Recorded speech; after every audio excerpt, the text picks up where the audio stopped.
Okay, yeah, just for posterity, this is the first collaboration of myself, Drastic Measures, Smile and Dave, and we are reviewing a Mohammed Hijab video. Not sure of the date, maybe one of you two can tell me that, but...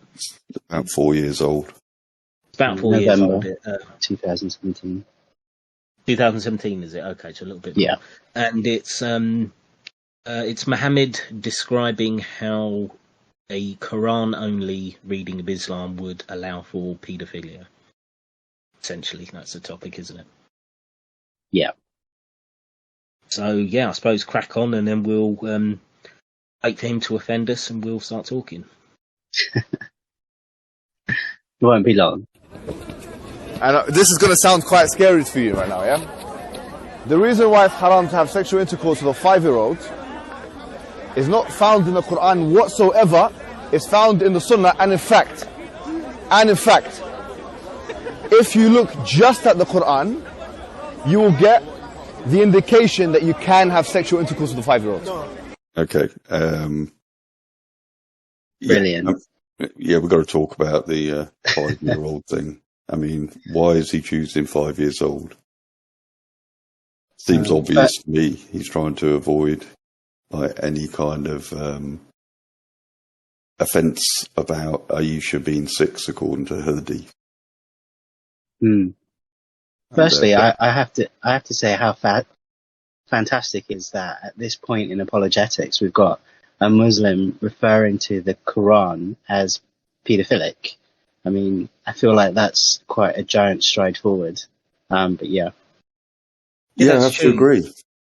Yeah, it does. It does feel like if this was, say, 10 years ago or more, there wouldn't be any kind of concession like that, or if it was, it would be very much hushed up in private, and it'd be like, "Oh, brothers, you can't say that," you know. Whereas now, I think the knowledge has spread so much now that they're just resigned to talking a bit more openly. So I think that's kind of a win, just in terms of exposure. And maybe we should explain, just for anyone who's new to these two, the guy that Hijab is talking to here is a Quran-only Muslim, so believes in the Quran but not the Hadith or the canon literature that come sort of parallel with the Quran. So that might give you an idea of why they're talking about Hadith here. Which is it's still a fringe position, isn't it? Quranism.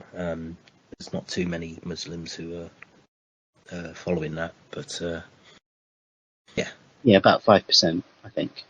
Was it as much as 5% now? Oh, that's actually more than I thought. Okay, so probably less, yeah, but around there. Okay, should we push on? And I'll tell you why. And I'll give. Hold on. I'm saying this, and I'm going to back it up with evidences. Let me repeat my point. We both agree that it's haram and it's wrong to have sexual intercourse with a 5-year-old. Okay, good. My premise today, my thesis today is as follows. The reason why it's haram to have sexual intercourse with a 5-year-old is not found in the Quran at all, but is in fact found in the Sunnah. Okay, and listen, if you just read the Quran, it is halal, it would be halal to have sexual intercourse with a 5-year-old. Tell me how and why. In Surah Al-Talaq, chapter 65, verse 4, Allah subhanahu wa ta'ala tells us who you can divorce and who you cannot divorce. And then he says, وَاللَّائِ لَمْ يَحِدْنَ وَاللَّائِ لَمْ يَحِدْنَ, and the ones who had never been pubescent before. Surah Al-Talaq, chapter 65, verse 4. وَاللَّائِ لَمْ يَحِدْنَ. Now the word lam in Arabic, it's what you call harfu nahi lil madi, which means that it's something, a negative term for the past tense. The Mufassirun, they say about this term, about this verse, it talks about breastfeeding women, because when you're breastfeeding you obviously can't menstruate. And it also talks about pregnant women, obviously you don't menstruate. Okay, however, at the same time, yeah. It doesn't say anything about that. Yes, it does. I'm just. No. Can we pause it a second? It's something of a side point, but he said that a woman can't menstruate when she breastfeeds. Right. No, I mean, once a woman has had her child, she then starts her periods again, unless I'm woefully ignorant of biology. Periods start up again once you've given birth, don't they? Give it a Google search. Let's find out. I mean, it never occurred to me to actually wonder. I would imagine there might be some hormonal things that might happen straight after the birth that might delay the onset of menstruation, but... Yeah, but I mean, not for several months. I mean, you can be breastfeeding for several months. Most people do. Yeah, I mean, I don't know exactly how long it would take, but that sort of blanket statement just seems a bit off to me. But I've shown my ignorance here. Maybe I'll look it up later. But yeah, it feels like that should be mistake number one. But we will confirm. Anything else to add? Let me read it out for non-speaking Arabs here. Surah 65 verse 4. As for the women who have reached menopause, if you have any doubts, the interim shall be 3 months. As for those whose menstruation has ceased, good. Those who are this pregnant, is it. Good. The interim is until they give birth. This is the verse. Anyone who reverences Allah, He makes His matters easy. ولا يئسن من واحد من نسائكم فعدتهن 3 أشهر واللائي لم يحد.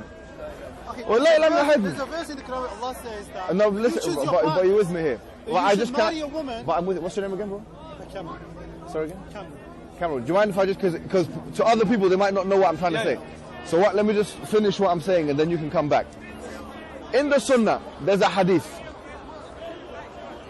And by the way, this is very important, yeah? I want all Muslims to be aware of this. The reason why we don't have sexual intercourse with 5-year-olds and 6-year-olds and 7-year-olds or whatever is not because of puberty. Wait a minute, what did you say? It's not because of puberty, because that verse in the Quran actually says lam yahid. They never had puberty before. You can't go around that. The reason why we don't have sexual intercourse with those people is because of harm. The hadith says la darar wa la dirar. And I've said before, the reason why is because of the Sunnah, not because of the Quran. Such a verse, la dirar means you can't inflict harm to anyone else. You know, I'm going to make a point to you today and to the British. Did anybody pick up on which hadith he's making reference to here? I don't think he mentioned it, did he? He just says there's a hadith. Yeah, and he speaks the Arabic and then basically talks as if that's, explain this hadith in its entirety, and of course it doesn't. We didn't get a number, did we? We didn't get a book, so he could have just been pulling anything out of his backside on that. What context is this harm in relation to? Is it in a particular context? Because if it is, then obviously it might not have any bearing on child marriage or sex with children. Well, yeah, this is the thing, and even if it is related, let's be charitable and assume he hasn't just picked something that's completely out of context.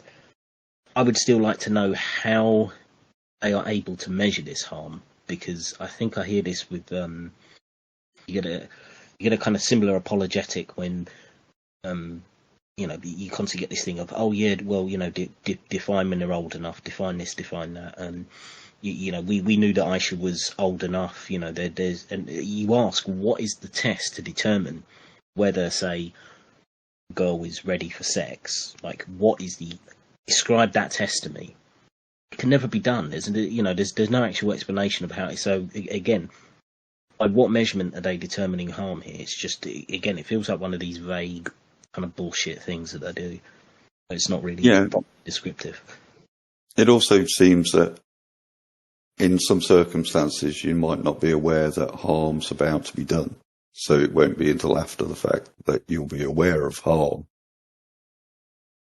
Well, yeah. Well, that's kind of thing, isn't it? I mean, this is why, in a more sensible way, you set a higher benchmark as so you've got a kind of protective barrier, which is why you tend to have older ages for sexual intercourse, because it's possible that an individual might be able to go slightly younger without any long-term harm, but as a general protective measure you're going to go higher because there's likely to be harm, and it's difficult to predict. You want to err on the side of caution rather than have somebody damaged by an experience and then go, oh well, too late now. Also, I think he has. Yeah. Sorry, go ahead. Oh, no, I was going to say, did you have something to say, Smmmile? Yeah, I heard you. Yeah, I think I was going to say perhaps he'll need to do a little bit more to convince at least me on the idea that Islam works according to the harm principle, because if you look at the wife-beating verses, for example, how would you equate and rectify that statement with the idea of harm? Because presumably, as you're inflicting that that commandment onto your wife, she is experiencing harm. So are there shades of harm? Is there something else that's missing? Smmmile, you're only tapping with a toothbrush, remember? I mean, if anything, she's going to enjoy it. It's like a little tickle. Yeah, the miswak. Well, perhaps, okay, in that circumstance, then maybe not so much. I agree. It's a good point, though, isn't it? Because it's hard to take those kind of claims seriously when you can see the obvious destructive nature of some of the commands and some of the positions that the Quran and Islam takes in general. It's hard to then take them seriously when they're saying, oh yeah, harm is of great concern to us. It's like, maybe not. Yeah.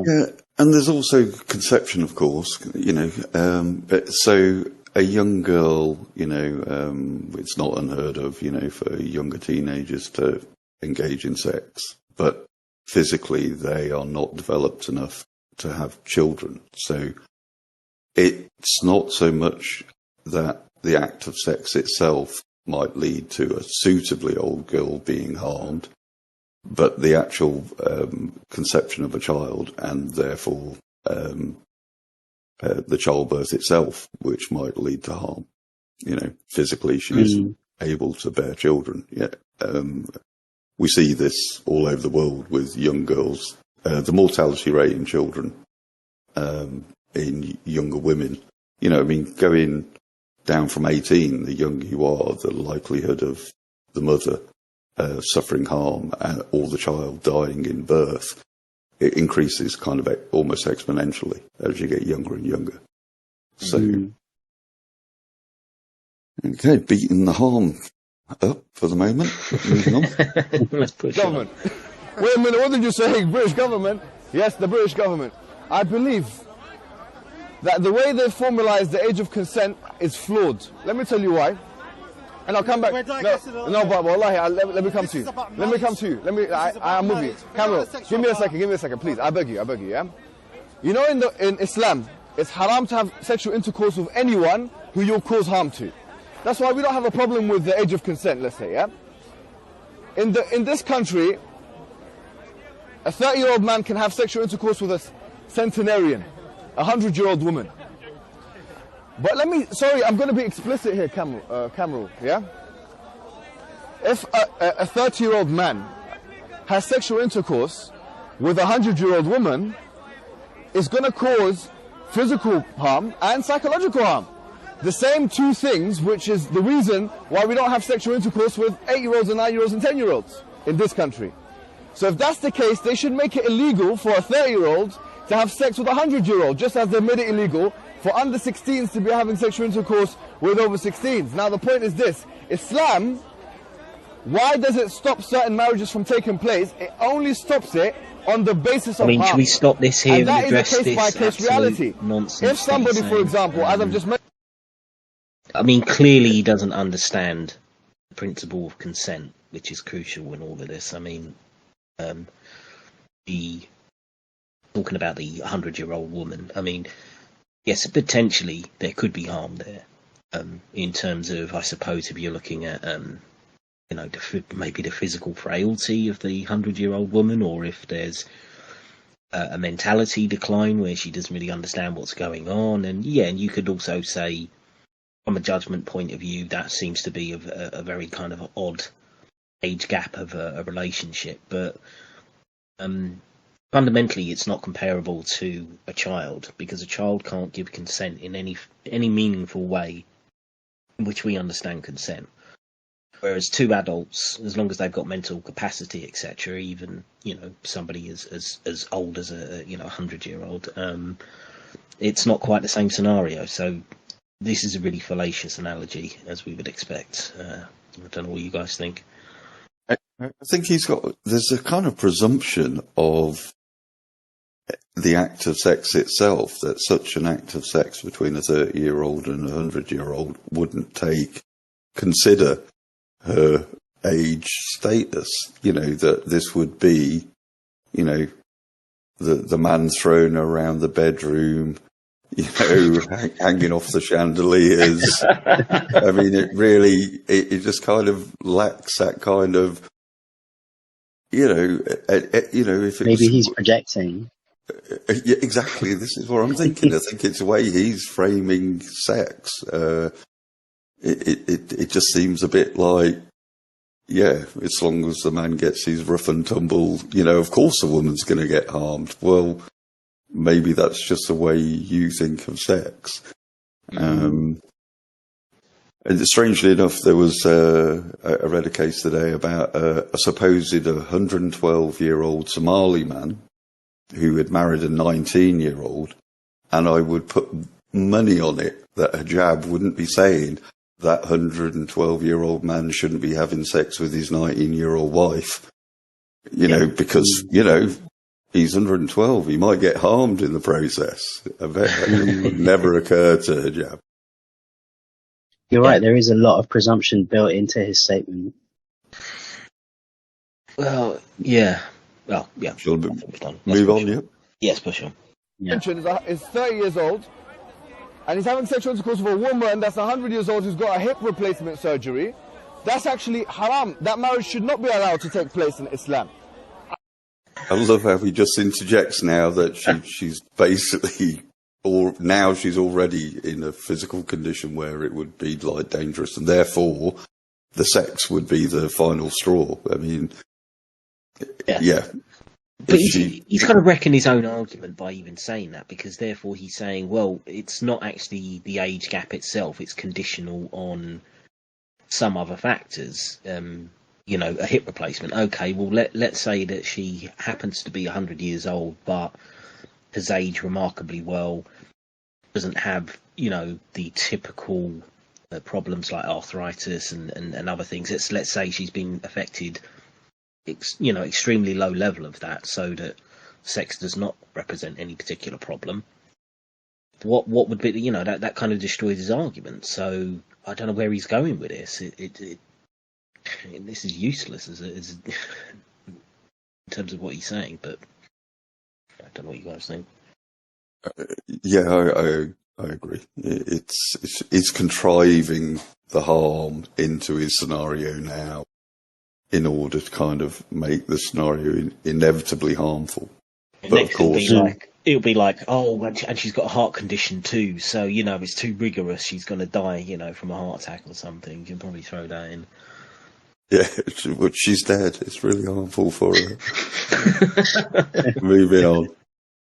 I would actually urge the British government to take this Islamic principle on board, because actually exploitation, both physical and psychological, can take place if a 30-year-old man, fully vitalized, has sexual intercourse with a 100-year-old woman. Now the point is this: the Quran doesn't say anywhere in the Quran that the woman has to be pubescent. Why? Because you can have a 16-year-old. It's possible. You can have a 16-year-old prepubescent. It's possible. You can, in Islam, 15 is the max. But in this country, 16, it's conceivable to find a 16-year-old woman who's, for example, hasn't menstruated yet. It is conceivable, although it's very unlikely, right?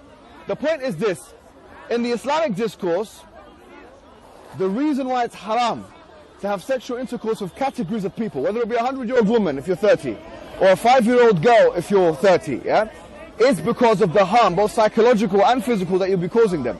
Now, I dare you now, you're a Quran alone guy. Let me pause it a second, because it's I just want to make this point as well.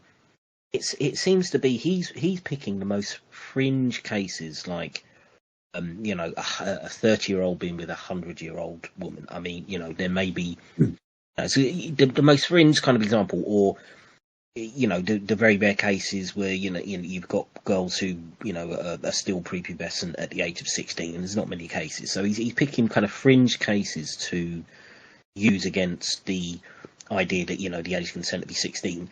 Yet it's the opposite in terms of the Islamic system, because it's going to be fringe cases, probably zero, I would say, of a 6-year-old that isn't going to have harm. So again, these kind of arguments, it's like, you know, the mainstream cases all work in terms of the non-Islamic system, and the mainstream cases don't. You know, the mainstream is you're going to get really harmed if you're, you know, a child of 6 who is, you know, marrying and, you know, having sex at 9. That's going to cause some severe problems. Or, you know, that's going to be the standard. Yet he'll pick fringe cases for the non-Islamic system as if that somehow validates the Islamic one. It's just such piss poor fucking arguing. I just I don't know how people buy into this. But, yeah. So. Yeah. I mean, he's every opportunity he's making, like he's framing his case to suit his goal of argumentation. I mean, choosing the age of 5, knowing that Aisha was 6, and if somebody can get married at 6, then by what standard in Islam is a married woman, you know, 6-year-old woman, not going to be regarded as a potential sex participant? You know, there doesn't seem to be the kind of any kind of definitive way of deciding whether she is or she isn't. I mean, I always remember that horrible imam of the Mass Arab videos who says, so long as she can bear the cock. I mean, that's his standard. Shocking stuff. But yeah, he's just contriving his case. One verse in the Quran where it says you're not allowed to marry someone based on harm, or you're not allowed to have sexual intercourse based on harm, or you're not allowed to marry someone based on puberty. If you do that, I will take my point back. It doesn't. So that makes it halal then. It makes it halal. So if you're on Quran alone, you're allowed to have sexual intercourse with 5-year-olds. Because it tells you who you should marry. It tells you who you should Where does it say that? Yeah, you're not allowed to marry your auntie, your mother, and that's enough. I'm not saying that. The criteria of what you should look for in a marriage. Go on, where does it say that? First and foremost, Allah says that a pure man for a pure woman. Okay, fine. We're talking about belief. Okay. Your belief has how pure your belief. For example, get me one verse in the Quran which says the woman has to be prepubescent. No. One verse. Let me finish. The criteria for what marriage should be based on, not what it should. I want one verse in the Quran from the beginning of the book to the end of the book which says that she has to be pubescent. I've just said that. So okay, so that makes it halal from your perspective. No, it doesn't. From your perspective, it's halal. No, it doesn't. It does. Because the criteria for marriage is defined in the Quran. Where? What should be a marriage? And where does it say pubescent? Where does it say puberty is not? Firstly and foremostly, she should have the same belief as you. How can a 5-year-old girl that doesn't know the difference? Bro, I don't agree with that. We both say it's haram. What belief is. Okay, fine. So why would I marry a 5-year-old? So the criteria is this doesn't make sense what you're saying. I want you to find me one thing in the Quran. The criteria Allah tells you what is for marriage, not what is not for marriage. Kamrul, you know in the Quran it says حُرِّمَتْ عَلَيْكُمْ أُمَّهَاتُكُمْ. It says you're not allowed to marry your mum. It says you're not allowed to marry your sister, your auntie. Where does it say you're not allowed to marry believes the way that you believe. Pre-pubescent? If you're a Shia, you marry a Shia. If you're a Sunni, then you look for a woman who believes in a Sunni. Listen, I'm not getting an answer here, my friend. I am, it's from the Quran. No, but you're not getting me a direct verse in the Quran. I want a direct verse. Go on. There is nowhere in the Quran where Allah says a pure man for a pure woman. No, I didn't say that. Well, that's a straw man argument. No, it's not. I want a direct answer to my question here. I've just said the criteria for why we're not allowed to marry prepubescent, so let's say women that can't deal with it, is harm. That comes from the Sunnah. Now, the only verse in the Quran is وَلَا تُلْقُوا بِأَيْدِيكُمْ إِلَى التَّهْلُكَةِ. Don't cause your own harm to your own self. But it doesn't say anything about causing harm to others. I'm looking for one verse in the Quran. That's talking jihad though. وَلَا تُلْقُوا بِأَيْدِيكُمْ إِلَى التَّهْلُكَةِ. I'm looking for one verse that you can say, you pinpoint it and say this is where it says prepubescent marriage or whatever is not allowed. It's only found in the Sunnah. It's only found in the Sunnah. Because that is an addition. That's the problem now with the Quran alone. No, it's not. Because I give the answer for what is That's the problem with the Quran alone. The criteria for the marriage, what you look for your partner, is clearly defined in the Quran. That's not good enough for me. A 5-year-old cannot make a distinction in understanding. No, but that's your extrapolation. I'm saying get me a verse in the Quran. Direct verse. No, you can't get a direct verse. Okay, there you have it. So you can marry a 5-year-old. That lays out a criteria of what you should look in a partner. Okay, do you agree with me that being okay, Kamrul, that's done now. We'll move on. That's done, we move on. No, problem. You're not done. Okay, give me something. No, that's not done. Give me something. You got to first admit what I'm saying, acknowledge what it is that I'm saying. I know what you're saying. I do acknowledge. Yes, I do acknowledge. Stop it. Yes, I do, of course. I mean, I find it really ironic that he's saying, "Oh, give me a direct verse," because on 1,000 other points he would reject that as the defining principle. Like, if I said, "Find me a direct verse that the Quran says that the Earth is round," he wouldn't be able to find one. Yet he wouldn't say that means that the Earth is flat. So it's really hypocritical to be kind of that direct in this case, when he would be happy to kind of have vagaries in almost any other scenario when it came to the Quran. Yeah, I mean, he's not offered a direct verse that's going to say that you can't have sex with prepubescent children.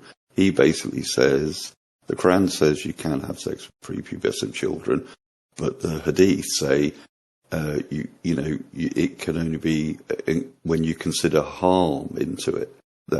But that's not a direct, in any shape, sense or form, rebuttal of marrying a prepubescent girl. He hasn't got a direct thing in the hadith saying don't marry prepubescent girls. Well, yeah, that's a good point. Yeah, there's not an instruction, like, there is no direct law that says below this age you can't do it, or before this time in a woman's cycle, etc. So yeah. So he's asking for the thing that he can't provide from the Sunnah either. So, yeah, hypocrisy all round. Moving on, yeah. Quran is defined. I like this guy. I like you, man. Okay. Now that we've established this point, what the criteria? I have to say that hug was so insincere. It's typical Mohammed Hijab kind of, let me give you, put my deltoids in your face. Yeah, it's kind of it's sort of a passive aggressive kind of primate basic like domination sort of behavioural kind of thing, isn't it? It's that smile was basically saying, I'm bigger than you and I'm going to show it with a hug. The thing is, the Quranist, and this particular chap, I've seen him quite a bit at Speaker's Corner over the years. He hasn't been around recently, but he argues from a good place. He finds in the Quran what justifies his moral position, and Mohammed Hijab calls that an extrapolation. But meanwhile, Mohammed Hijab doesn't do that, and in some sense, he's found the worst of the Quran, God's word. He's taken the worst from it, that you can marry prepubescent girls, and he has to rely on hadith afterwards to basically somehow make his extrapolation that there isn't any, this can't take place. Yeah, I like the Quranist kind of moral reasoning, and Hijab's is faulty, if you ask me, when it comes to the word of God versus hadith. I agree, yeah. Of marriages. It doesn't tell us what he's Okay, not. thank you. Okay, good. So, let's see if the people are convinced with that, we move on. It doesn't matter. Now, if they're not convinced, no problem. They can only get convinced no problem. if they study the If they're not convinced, we'll move on. Now, second question. The Quran says, وَضْرِبُوهُنَّ. Now, I'm going to become all controversial on this guy. Yeah? The Prophet Muhammad ﷺ, he never hit his wife. Ever. Ever. Absolutely. Agree with me, yeah? Yeah, of course. Allahu Akbar. And he never created hadiths. Okay. Is it innovation? In the hadith, though, isn't it? I think you might have dug it out, Smmmile, yeah. Yeah. So there are hadith where Aisha herself reports that the Prophet struck her on the chest and caused her pain. Some of those hadith have been diluted a little bit in their language. Some of them now say, instead of he struck her, it says he nudged her. But, I mean, if you look at the original hadith, they do confirm he at least, actually caused her pain. So I'm not sure why either of those two are denying it or don't know about this, because it's quite a prominent hadith. Well, the Quranist, it's obvious he doesn't buy into the hadith, but Mohammed Hijab, he's living out of the hadith, so yeah, why doesn't he know it? Smmmile, you've got the hadith, the numbers and the collections they're from? I believe it's, off the top of my head, I think it's Bukhari 947b on sunnah.com. It's pretty impressive if that is just off the top of your head. If that turns out to be the case, then that's cool. Yeah, I just thought, in virtue of us doing this as a recording, it might be nice to have the direct links. But if that's wrong, I don't think anyone will blame Smmmile, because to have a memorize the. I just actually checked. So I actually just checked. Sahih Muslim 974b. I'm not sure if I got that right, but that's what it is. Oh, so it's Muslim, not Bukhari. Okay. Yes, Sahih Muslim.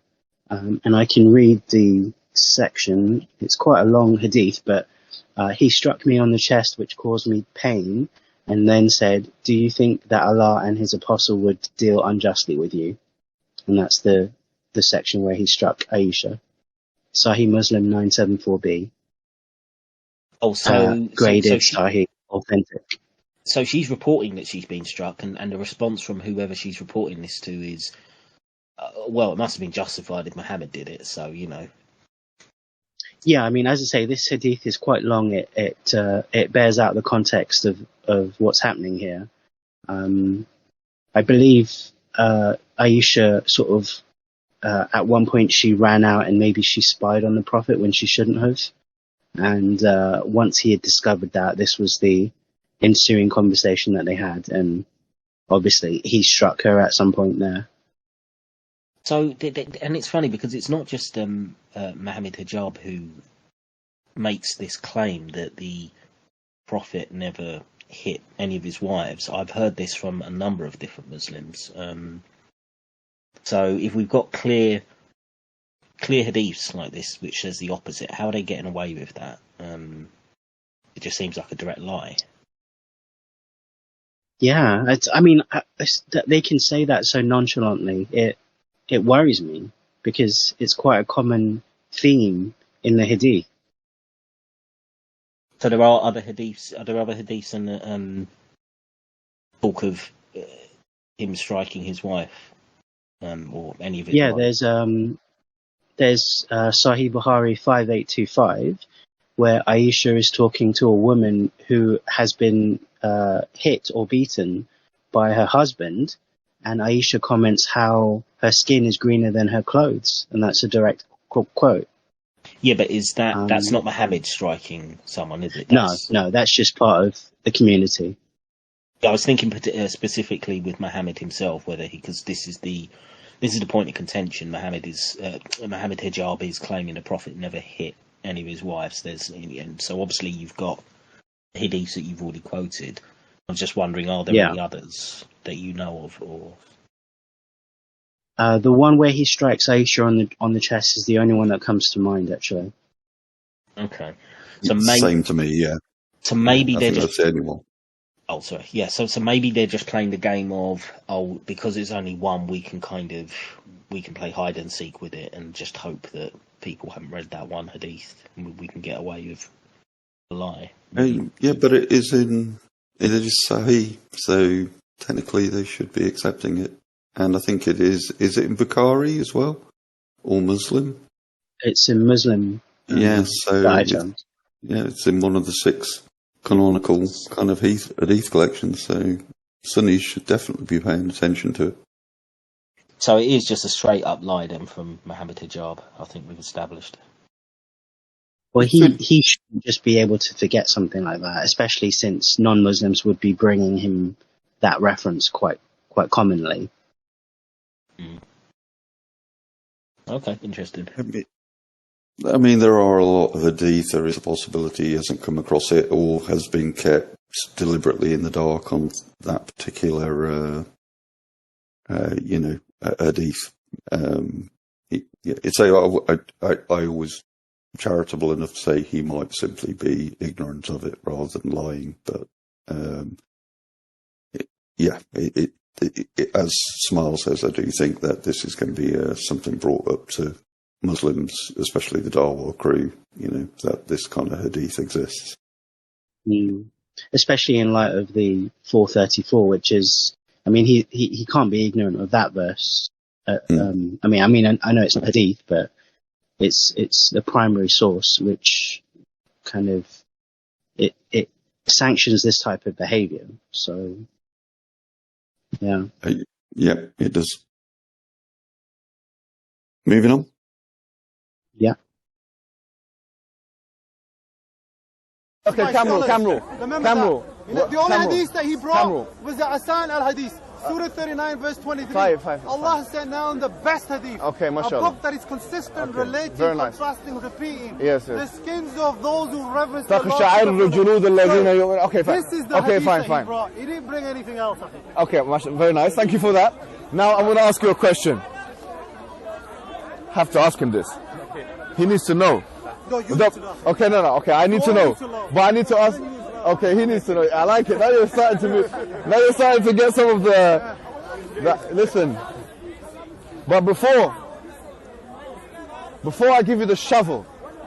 Before I bury you. Wait, hold on. No, that's it. What are you talking about, brother? Shovel? No, look, the grave is dug.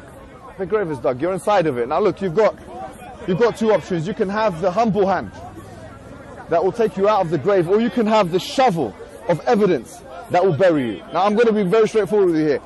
The shovel of evidence is as follows. وَاضْرِبُوهُنَّ. Forget about everything else. It could mean striking a parable, but it also means to hit. Yeah? وَإِذَا رَأَيْتَ الَّذِينَ كَفَرُوا فَضَرْبَ الرِّقَابِ. In chapter number 40, in chapter 47 of the Quran, Surah Muhammad, verse 4, where it says, if you find in the battle of war, if you see the people that you strive against them, yeah, in war, you can fight them and hit their necks. Darb. The same word used, darb. Darb, the word daraba yadribu, can range from patting and touching. Okay. Hold on, please. I have to interject. No, please, allow me, Camel. One word in the Arabic language that has the most different meanings. Okay, fine. That's how you apply it. Camel, I'm not disagreeing with you, my friend. No, I do agree. That point, I want to shake your hand and agree. Yeah. You'll Yes, I agree with that. I agree with this point. He's right. I was about to make the same point, me and you on the same page now. The word daraba could actually mean striking a parable. It could mean tapping like this, like the tayammum. And it could mean hitting. It could mean beating someone up. Yeah, okay. Now the question is this. The Quran 4:34, it says, وَاضْرِبُهُنَّ.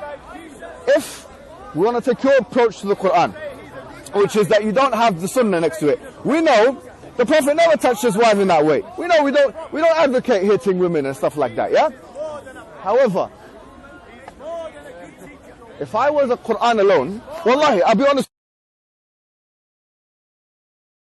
I mean, if we take the whole hadith collections and like all the narratives of, various of the companions beating wives, and then in addition the Aisha hadith, to say that we, don't do this and we don't believe in this, it's a bit of a stretch to kind of make it, a blank negative.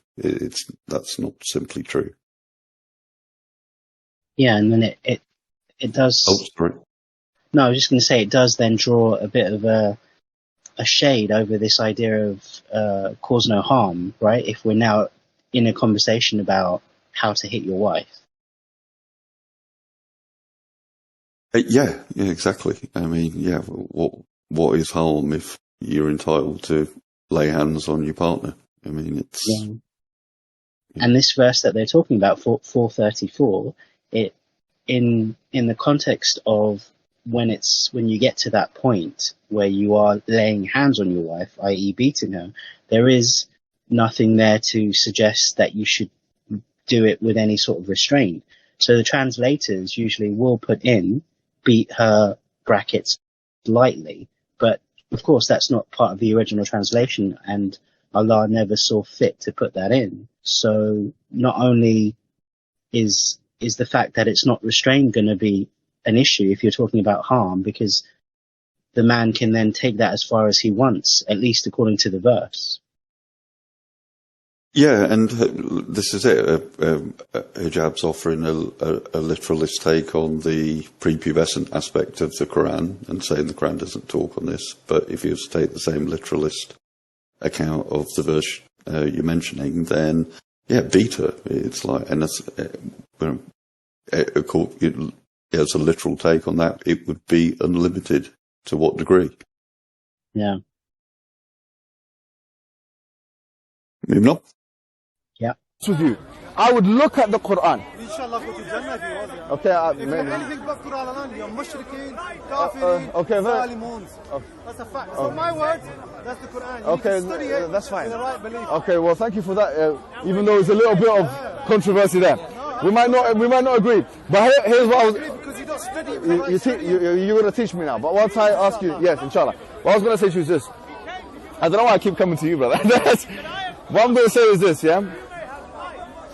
If you read the Quran just like that, without reference to the Sunnah, to the way of the Prophet Muhammad ﷺ, that word becomes open to interpretation.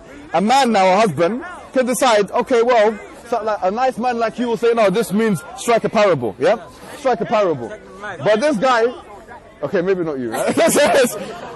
or someone like me, or some bad guy, right?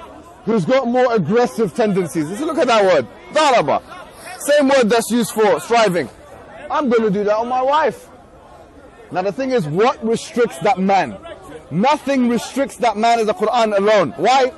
Because that man now has absolute ability and right to interpret and extrapolate from that verse wherever he wants. No, does it?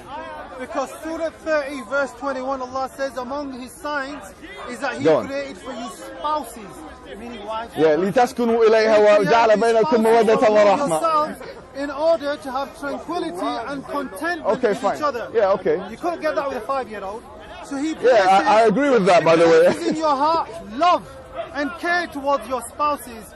In this, there are signs for people who think. What's that got to do? Coming back to 34, yeah, that's fine. But what's that got to do with what I'm saying? One word has many different meanings. Yeah. Why did the narrators who are swimming in Hadith decide to take the interpretation of translation as to beat your wife? They didn't. That's what I'm saying. That if we look at the Prophet's life. Okay, do you agree with me that Prophet never hit his wife? Yes, of course. How do you know that? Because when I study the very the Quran doesn't tell you what he did with his wife. Brother, leave them. Okay, anyway, yeah, good, very good. But how do you know that? How do you know that? How do you know the Prophet never hit his wife? Because when I study the very book, you know from the Sunnah. Habibi. I like this. When I study the very text that he delivered. What else? Can you repeat the Sunnah?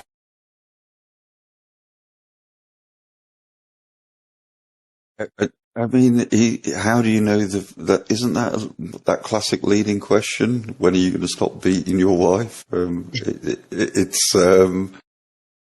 nothing in the Quran to say that Muhammad hit his wife, so a Quranist is going to say there's no evidence that Muhammad beat his wife, and we get quite the opposite from the Hadith. So I don't think Hijab's in good faith here. It's kind of bullshit as well, because he's doing this thing again when he's changing the standard of when he wants a direct mention of something. I mean, where does it say that the Prophet didn't murder a child on the 14th of October when he was, 47? I mean, well, if it doesn't say he didn't do it, then maybe he did. I mean, you can get so ridiculous if you're going to play that game. And he keeps shifting the standard as far as I'm concerned, so it's dishonest. Well, yeah, if we were following that to the conclusion, it would be that in the Hadith we find like half a dozen examples of the Prophet and his companion doing exactly that. Well, yeah, and it's funny. Yeah, I mean, the undercurrent of the conversation is the Quran is not really complete unless you have the Hadith. But Hijab knows that Allah has only promised to preserve the Quran and not the Hadith. So I wonder how he rectifies that position as well. And the Hadith are not complete as well, because otherwise you wouldn't need jurisprudence, would you? And the school and all the Islamic rulings that have come out, because Hadith don't cover everything even. So yeah. Yeah, you've got consensus, you've got ijma, you've got all of these other fiqh rulings that come into it that, again, they aren't preserved either, are they? It's just, according to Allah, it's just the Quran, the main primary scripture that's preserved. So if you need hadith in order to interpret it, you're always going to be short. That hadith is never going to be 100% preserved, or it's going to change, or maybe be lost or rewritten. Well, this is maybe cancelled. I mean, on that point, I think was just watching one of the old gin and tonic shows, and Klingshaw talked about it, where there is something like they went through 600,000 hadiths and kept only 6,000 were considered to be authentic. I'm trying to remember. Is this Bukhari? Yeah, I think so. I'm not 100% sure, but I just remember those numbers. Like, so 594,000 were considered to be fake or inauthentic.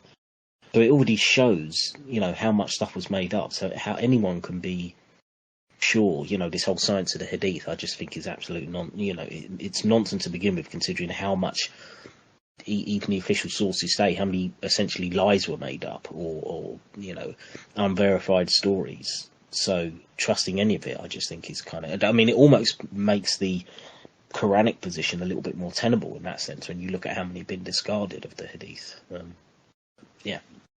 I'll also say as well, if you've got somebody, and there were a hell of a lot of hadith that were rejected, but if you've got people who are essentially making up hadith for their own benefit, surely they can't really believe that Islam is true, because they're they're counterfeiting it by adding all of these extra sources that derail it. So they can't, if this started, close to when the Prophet passed away, up until whenever the last hadith were canonized, that's a lot of Muslims, or well, quote unquote Muslims, or people at least in Arabia, who just were fabricating all sorts of things that couldn't have really believed in Islam in the first place. Well, one of the, just to press this point, again, this came from the early gin and tonic shows, one of the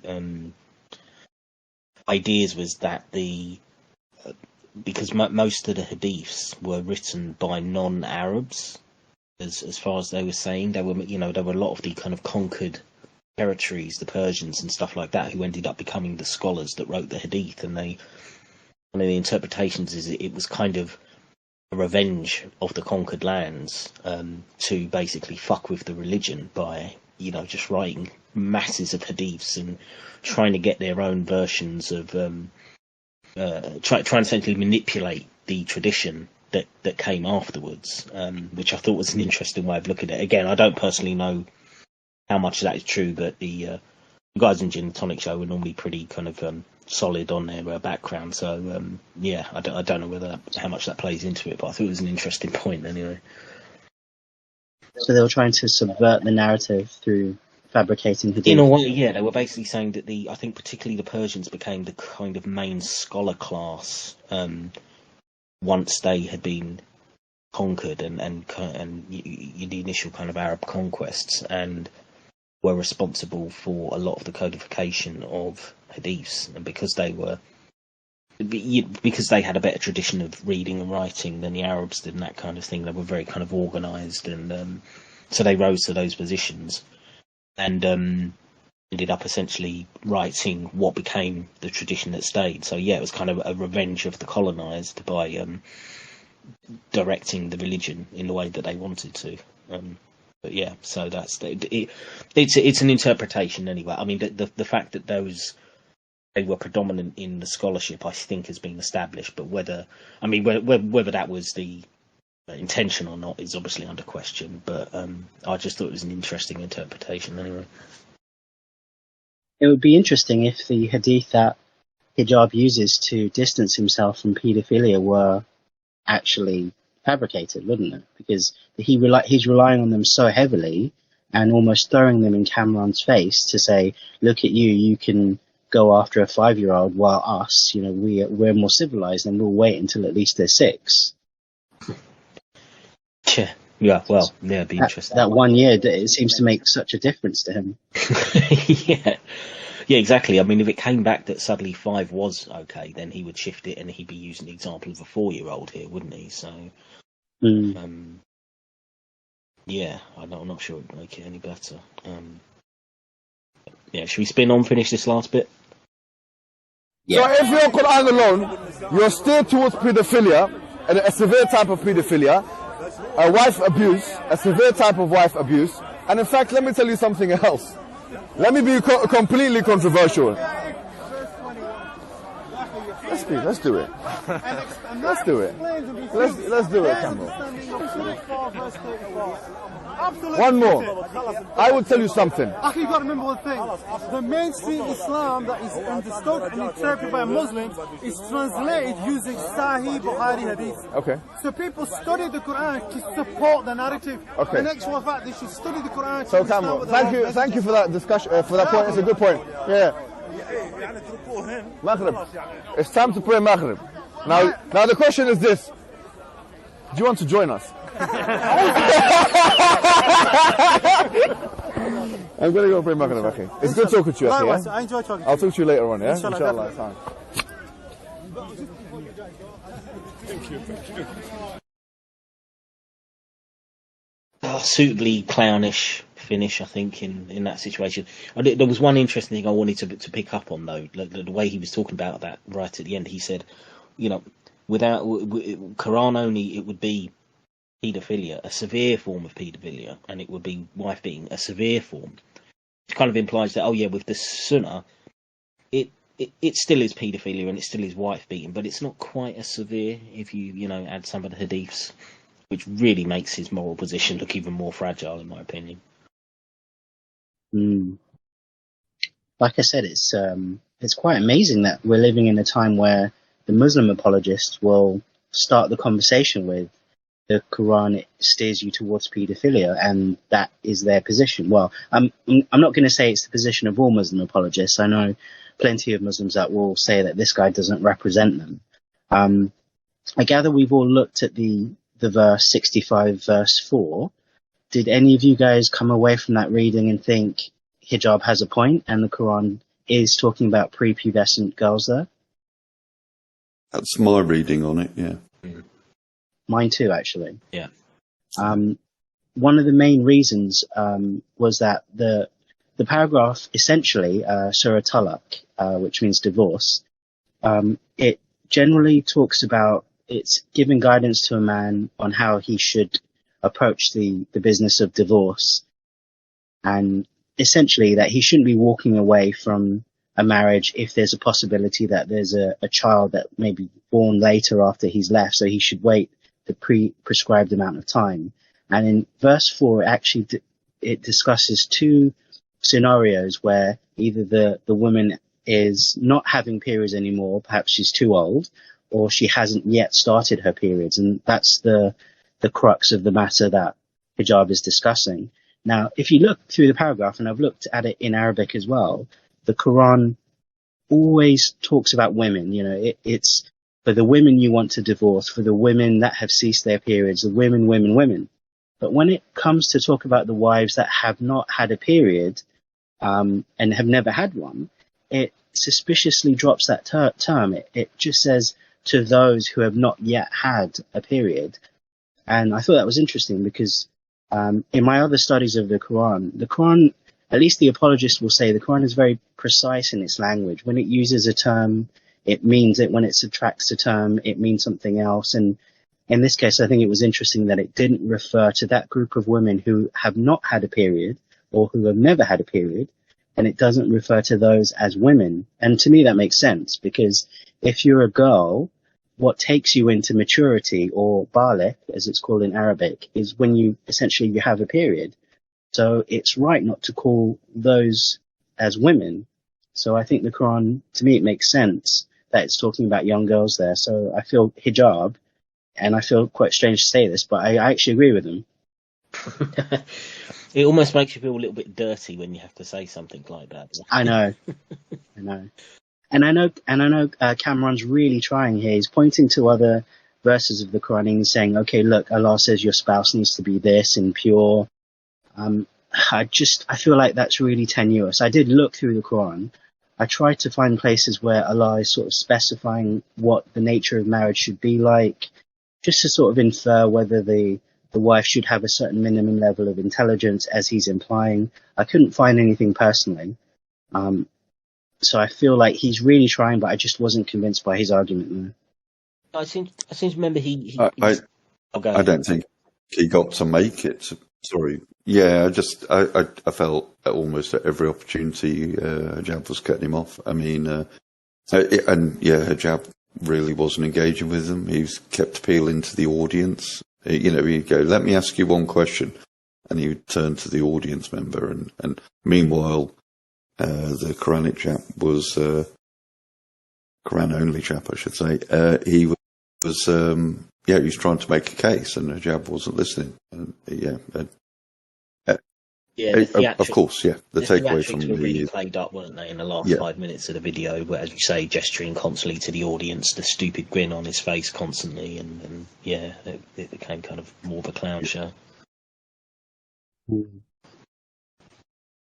But, I thought one of the verses I think the Quran only guy said was something about wife being content, or you being content in your marriage, or something like that, and him saying, how could that possibly be the case if she was 5 years old? Which I thought it wasn't the worst argument I'd ever heard. It does rely on you presuming that a child is not appropriate for an adult relationship. But then I don't mind that kind of presumption. I'd prefer that Muslims were working off that. But again, like you say, I don't think he got too much of a chance to develop it. I don't know if there were other verses he might have quoted to try and strengthen that, but I didn't think it was the worst thing in the world. I don't know what you guys thought. As I said earlier, I think he's attempting, his moral reasoning is going in directions I find, I appreciate. Of course, you could say he's bringing things to the Quran in doing so, because it's all quite ambiguous as to what it could actually mean, and where in the verse that Smmmile was talking about, it talks about prepubescence. That is a kind of plain statement about the waiting period for girls who haven't yet had their menses. And so there's a direct implication there that this has been a married child who may be pregnant, who hasn't had her menses, and therefore has had sex. So, it's I feel for the Quranist only guy in making his case. I don't think he can, in the face of that verse, get away with it, but I do appreciate the direction he's trying to go with it. He's also got issues as well, because again, he is sort of saying Allah wants you to have a tranquil, content relationship with your wife, but then there are verses there that talk about how to beat your wife. So he has to at least acknowledge that the relationship isn't always tranquil, and there are, commandments there for when it's not. So, he's going to struggle. But this is the terrible thing about the wife beating verse, because the implication that I've always taken from it is that violence is a good thing in the relationship. Fundamentally, it is a tool to repair the bad situation that your marriage has got into, because it's listed as part of that 3-stage process. The admonish her, don't share your bed with her, and then last stage is hit her. But it's done in a way to be saying, look, this is a way that you can attend to your marriage and make sure it doesn't fall apart. So there's an inherent thing that says, a certain amount of violence in your relationship towards your wife is necessary for it to be this content thing. That's the way I've always looked at it, which is why it's more horrifying for me. And why, when I've talked to Quranists like Maverick in the past, he's, I've put that to him, and for good reasons. He obviously doesn't want to accept that interpretation, and because he's got better morality than his God and his book. But I can't see any other way really of looking at it. Otherwise, why would you have that commandment in there? Well, there is that narrative that talks about how there are these various stages as a man and a woman are arguing, to separate from each other in the bedroom. And it's only the last stage that it gets to you're actually able to hit your wife. But there are plenty of apologists that will put forward to oh, well, this never actually happens in real life, and Allah only put it there because it would never happen in real life. It's impossible. It's a mercy to mankind, so don't even worry about it. And I know we've had this discussion between us before about this idea that Allah makes his commandments technically impossible as a mercy. And I know we really don't think highly of that apologetic at all. Yeah, it's appallingly bad. That's basically just saying God wastes his time with pointless commands, as far as I can see. So it's just, yeah. But maybe we can cover that in another video at some time, because I think it'd be worth actually having that conversation again and going into a bit more detail, because I do think it's interesting. But yeah, I think I've said everything I want to say on this. I don't know, you guys, I don't know if you've got more. Or... let's wrap it up. We've just hit the hour mark. So yeah, I think we ought to kind of consider any of these rebuttal videos as a kind of ratio of how long the video is to how long it takes to debunk them. So hijab is a 4-to-1 ratio at the moment. Yeah, well, so my final thoughts would be, yeah, that was good. I mean, hijab is, typically awful, I think, although, I do agree to him to a certain extent. But his moral position is actually worse than the Quranist, ironically, just from a outside point of view. And, yeah, I thought it was good doing this. So, yeah, that's all I've got to say. Yeah, I would. I'd like to use my final. Oh, sorry, Dave. No, you go ahead. I was just going to say I'd like to use my quick final thought. I'm just going to quote Hijab and say, if you study Quran alone, you're steered towards paedophilia, and not only that, a severe form of paedophilia. I thought that was a great statement.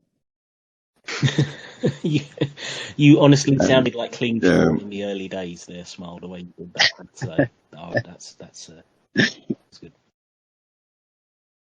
I would basically say I wonder if Hijab would have put this forward if he was speaking to any of us at the corner. He's distinctly surrounded by Muslims, and his objective in this was to debunk a Quranist. And I think that this, the amount of times that this kind of pre-pubescent marriage has come up, and we've been accused of being Islamophobes for even suggesting such a thing.